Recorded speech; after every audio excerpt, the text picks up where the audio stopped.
o sistema de sinalização e iluminação, ok?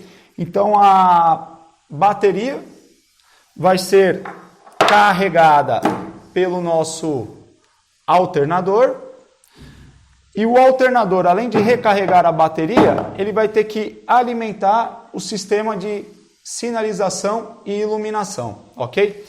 Então aqui nós temos um conjunto de interruptores para luz de indicadora de direção, né, a famosa seta, isso. Ok? Temos também comando para farol, tá certo? Comando para farol. E o interessante, Ulisses, é que esses sistemas elétricos também estão todos interligados, né? Todos eles se interrelacionam, tá? Então, por exemplo, se o cliente pede um farol, ele poderia levar o farol completo, tá certo? Existe a possibilidade também de trocar só o aro do farol, ok? Mesma coisa, a seta, né, a indicadora de direção. Posso estar oferecendo para ele a seta completa, somente a lente, perfeito? E os interruptores, eles podem ser conjugados, né, como esse exemplo, nós temos vários interruptores num conjunto só, mas os interruptores também podem ser individuais. Então, interruptor de buzina e partida, por exemplo. Certo. Ok? Bom, esses são elementos de sinalização e iluminação luminosos, né? Mas nós temos também a buzina. Tá certo? Então, sistemas de sinalização vão sinalizar a vontade, a intenção do motociclista, né? Então, ele quer virar à direita, deseja virar à esquerda, então ele vai fazer uso de luzes indicadoras de direção, né? O famoso pisca, como eu citei, ok? Luz de freio, por exemplo, ok? Lanterna, que é a luz de posição, então só indica que você está à frente. Agora, sistema de iluminação, como por exemplo o farol, tem a finalidade de iluminar o caminho ao qual o motociclista pretende percorrer. Ok? Então deixa eu ver se eu entendi. Pelo que você falou, tá todo mundo ligado aí. Se num momento eu for trocar um pisca, né? Que eu já ouvi casos do pessoal reclamar que a bateria tá com problema, só descarrega. E depois foram ver, tinha problema que o cara tinha trocado a chave de seta, mas a emenda dos fios que foram feitas não estavam com terminal, estava meio na gambiarra. E consumia muita energia, né, para alimentar a lâmpada. Isso pode ocorrer em qualquer parte desse circuito, né? Se o cara no chicote ele ficar fazendo emendas não indicadas, vamos dizer assim, né? Sim, existe um procedimento, né, correto para fazer emendas. Essas emendas são muito comuns quando se instalam acessórios, né? E o acessório mais instalado é o alarme, ok? Então, aproveitando essa oportunidade, vamos falar do alarme. Eu tinha comentado, Ulisses, que o acessório mais instalado na motocicleta é o sistema de alarme, tá certo? E é justamente na instalação do sistema de alarme, né, onde você tem lá os controles, você tem um módulo de comando, né, a centralina do alarme, a sirene e os cabos, ok? Então, para fazer a instalação desse sistema, o instalador vai precisar fazer várias emendas, ok?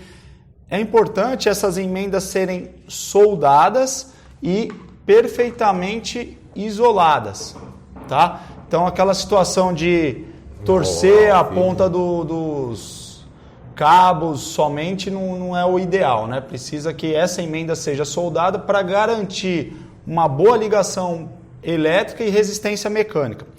para E isolar. não causar resistência elétrica. Exatamente, não causar o tal do mau contato, né, que é a dificuldade para a corrente elétrica passar.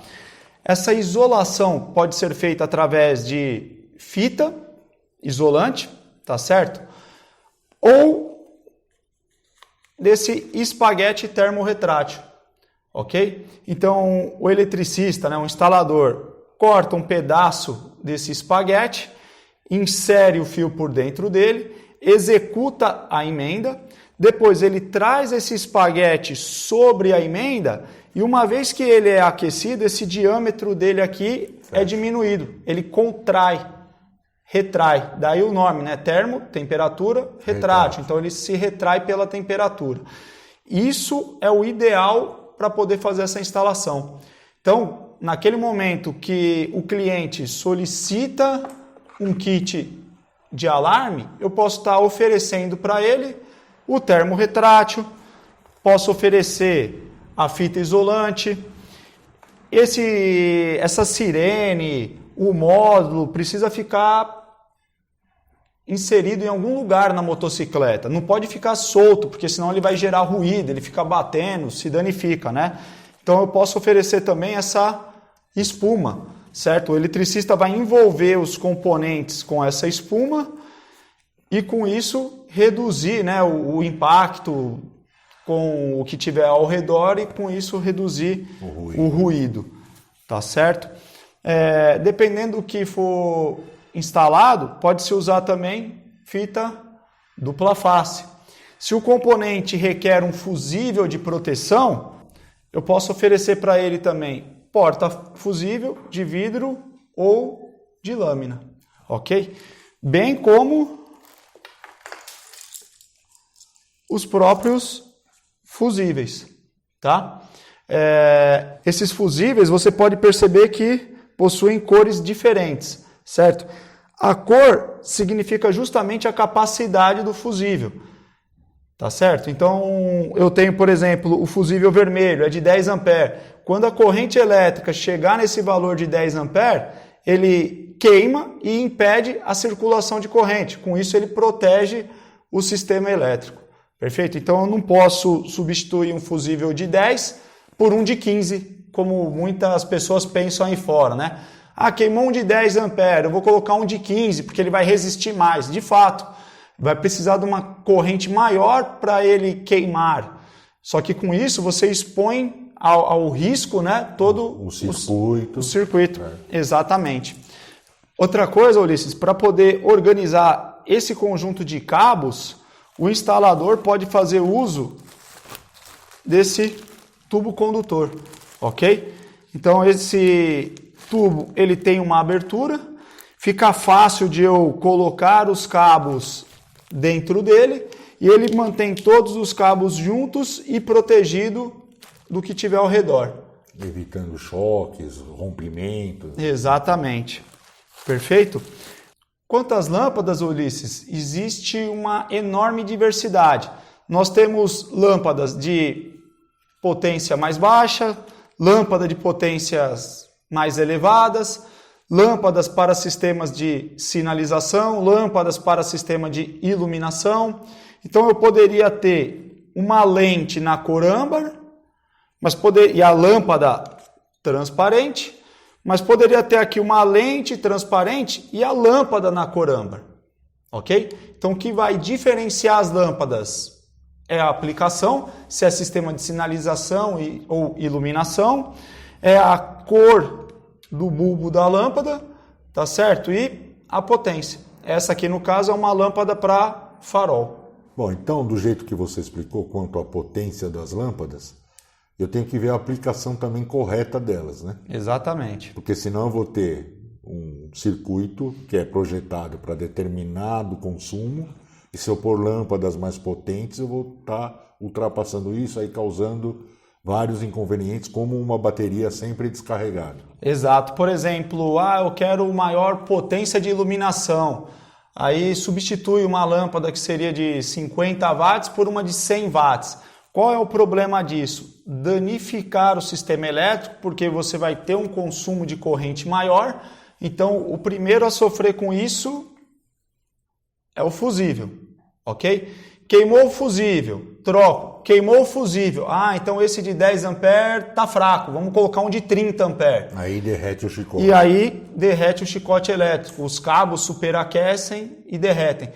Além disso, a potência sendo maior vai causar um maior aquecimento no globo do farol. Então pode derreter o soquete da lâmpada, começar a causar um amarelamento na lente do farol, ok? Então isso é inadequado, ok? Bom, Ulisses, para finalizar, nós temos os sistemas de indicação para o condutor, que ficam localizados no quadro de instrumentos, no famoso painel. Então aqui a gente tem velocímetro, alguns têm junto o tacômetro, o famoso conta-giros, tá certo?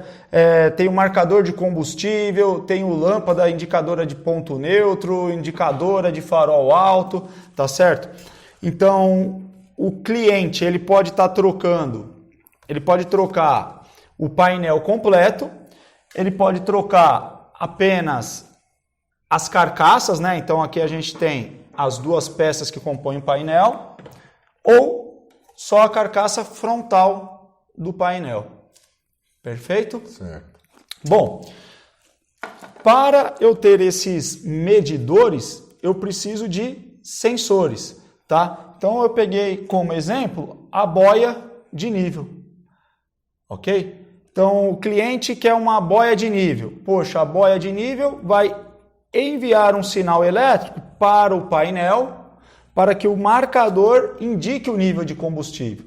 Então será que esse conjunto está em ordem?